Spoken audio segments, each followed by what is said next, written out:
আমরা আমরা নতুন আরেকটি সূত্র আমাদের দর্শকদের জন্য পেলাম আপনাদের থেকে। দর্শকদের খুব কৌতূহলের একটি প্রশ্ন দিয়ে আমাদের অনুষ্ঠান শেষ করব। দুজনের জন্য একই প্রশ্ন, আপনারা কবে ফিরছেন দেশে? প্রথমে পিনাকি দার কাছে যাই, এরপর আপনাদের দেশে ফেরা নিয়ে দর্শকদের একটি বড় কৌতূহল আমরা লক্ষ্য করছি। আসলে এই বিষয়ে কোনো মন্তব্য করবেন কিনা? দেখেন, আমি আসলে কেন দেশে ফিরতে পারিনি সেটা নিয়ে আমি অনেকবার নানাভাবেই ব্যাখ্যা করছি। সেটাকে অন্য অনেকভাবে বলার চেষ্টা করা হয়। হ্যাঁ, আমি ফিরতে চাই। হ্যাঁ, আমি ফিরতে চাই এবং আমাকে ফেরানোর জন্য অনেকেই অনেকভাবে চেষ্টা করেছে। হ্যাঁ, এবং আমি দায়িত্ব নিয়ে বলছি,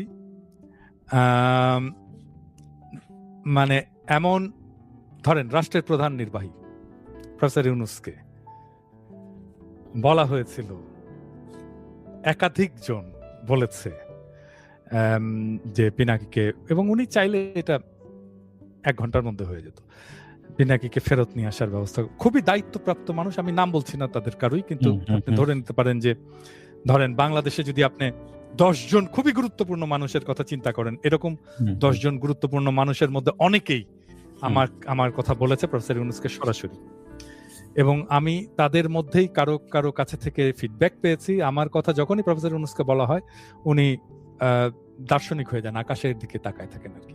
হ্যাঁ, মানে এবং ওনার মুখের চেহারা চেঞ্জ হয়ে যায়, মানে অ্যাজ ইফ উনি আমাকে আনতে চান না।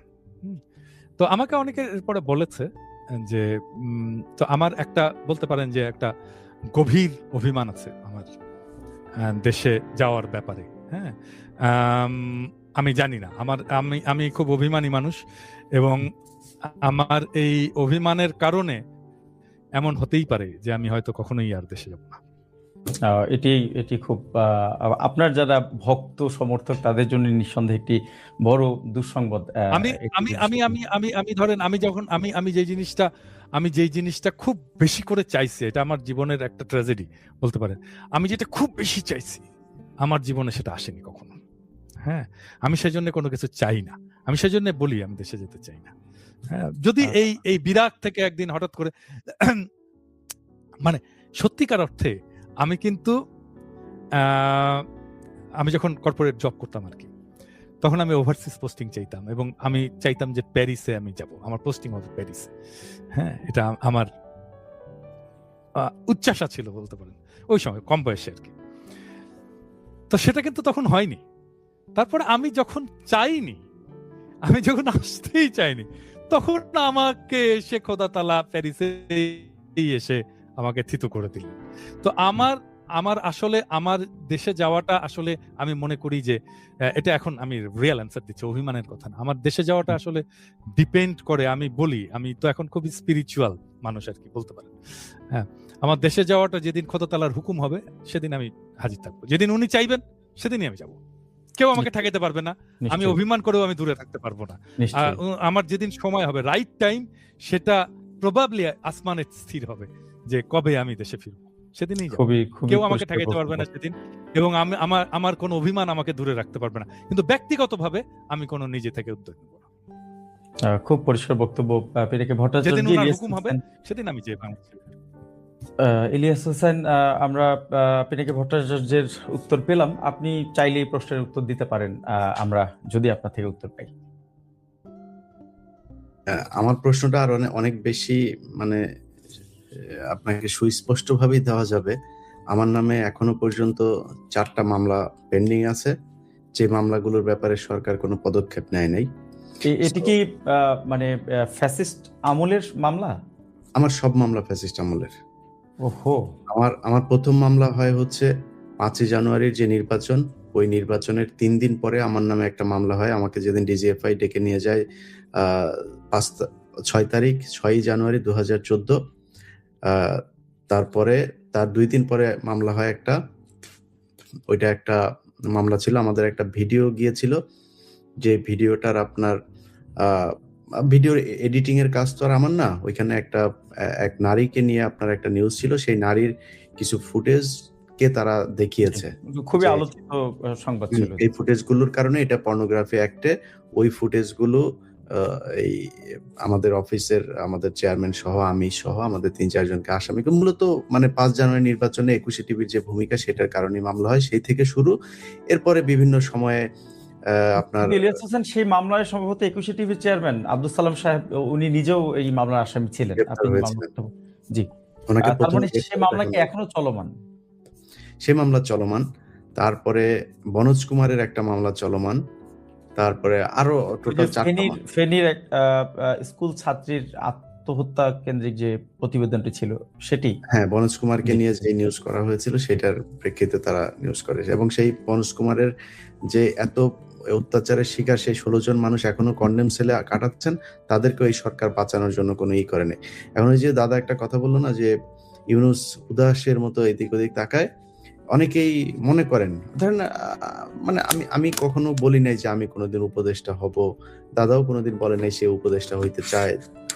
তো মানে এটা আমরা হইতে চাইনি। কিন্তু অনেক না না মানুষের না না না আমি বলছি ইন্ডিয়ান নায়িকা বিষয়ক উপদেষ্টা হতে চাই। আমি সবসময় বলছি এটা। তো এখন ধরেন আমি যদি নাকি আমারে আপনি একজন দর্শক হিসেবে যদি আপনি কাউকে জিজ্ঞেস করেন, অনেকেই মনে করে আমি জানি না কেন অনেকেই মনে করে যে আমাদের উপদেষ্টা হওয়া উচিত ছিল। আমার হুম। উপদেষ্টা হইলে মনে হয় অনেক কিছু হইতো।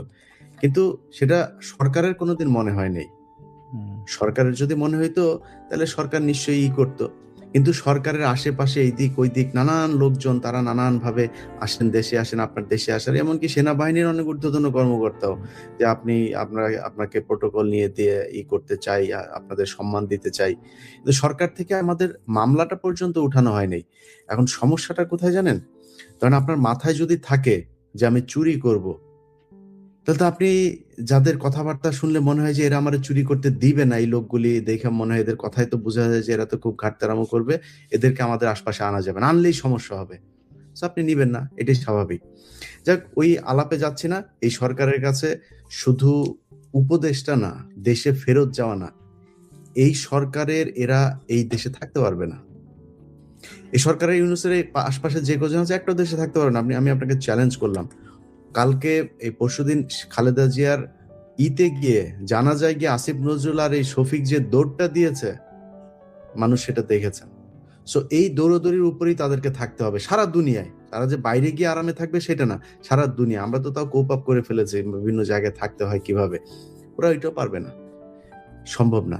এখন আপনার দেশে ফেরার বিষয়টি আসলে আপনার যে মামলাগুলো চলমান সেটি হয়তো অনেক দর্শকের আসলে জানা আমি ছিল। আমি দেশে ফিরবো যেদিন আমার যুদ্ধ শেষ হবে সেদিন।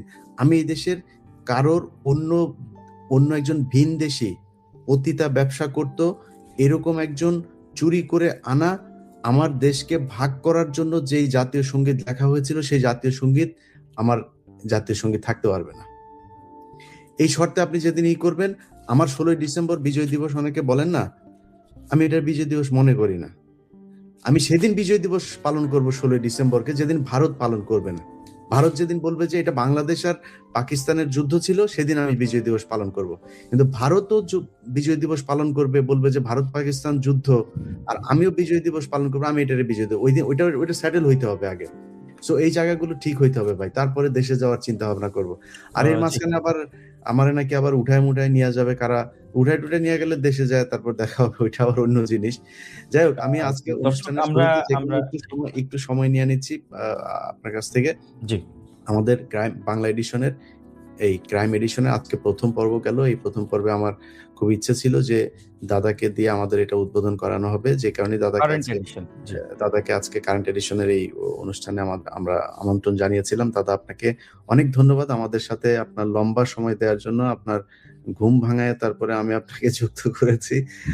আর আমাদের বাংলা এডিশন নিয়ে যে কথাগুলো বাজারে ছেড়েছে, আমি সেটার ব্যাপারে বাংলাদেশের মানুষকে, আমাদের দর্শকদেরকে জানাইতে চাই, বাংলা এডিশন বন্ধ হয় নাই। বাংলা এডিশন নিয়ে যেটা হয়েছে সেটা একটা খোলা জলে মাছ শিকারের মতো একটা অবস্থা হয়েছে। বাংলা এডিশন বন্ধ হয় নাই। বাংলা এডিশন যদি বন্ধ হয় আমরা আপনাদেরকে জানাবো, এবং সেটার জন্য কোন কোন কর্মকর্তা কোথায় কোথায় সাইন করে কে আমাকে চিঠি পাঠায়, আমি সেই চিঠি দেখার পরে তারপরে সেটার বিরুদ্ধে ব্যবস্থা নেওয়া হবে। এবং তারা কতদিন বাংলাদেশের ২.৫ দিনের মন্ত্রী উপদেষ্টা এসব হয়ে থেকে তারপরে তারা কোথায় কিভাবে বাংলা এডিশনের বিরুদ্ধে ব্যবস্থা নিয়ে তারপরে কত সুখে থাকেন, সেটাও আমাদের সাথে ইনশাল্লাহ এই দেশে দেখা হবে। আমরা আজকে এই সরকারের আমলে কিছু চাচ্ছি না, দেশে যাচ্ছি না বলে এই দেশে আমরা ভেসে আসছি এরকম না। অনেক ধন্যবাদ পিনাকি দেশটার জন্য ভট্টাচার্য। আমাদের অনেক ভালোবাসা আছে, এই দেশকে আমরা ভালোবাসি। এটা আমরা টাকা দিয়ে আমাদের কিনে তারপরে কেউ ভালোবাসা শিখায় নাই। এই ভালোবাসা আমরা একদম কোনো কারণ ছাড়া ভালোবাসি। এটার ভিতরে কোনো স্বার্থ নাই, সেই স্বার্থ ছাড়াই ভালোবাসি। তো আপনাদের সবার কাছে আমার অনুরোধ থাকবে যে বাংলা এডিশনের পাশে থাকবেন। বাংলা এডিশন আপনাদের জন্য কাজ করবে। বাংলা এডিশন বাংলাদেশকে রক্ষা করার জন্য এই জঙ্গিবাদের যেই নাটক সাজিয়ে গত 15 বছর ধরে পৃথিবী থেকে বাংলাদেশকে আলাদা করে রাখা হয়েছিল, একটা জঙ্গি রাষ্ট্র হিসাবে তৈরি করে রাখা হয়েছিল, বাংলা এডিশনের মূল যুদ্ধটা ওইখানেই। আমরা বিভিন্ন জায়গায় এটা প্রথম আলো ডেইলি স্টারকে কাউন্টার দিয়েছি গেল 1.5 বছরে, আমরা সামনেও ইনশাল্লাহ দিব।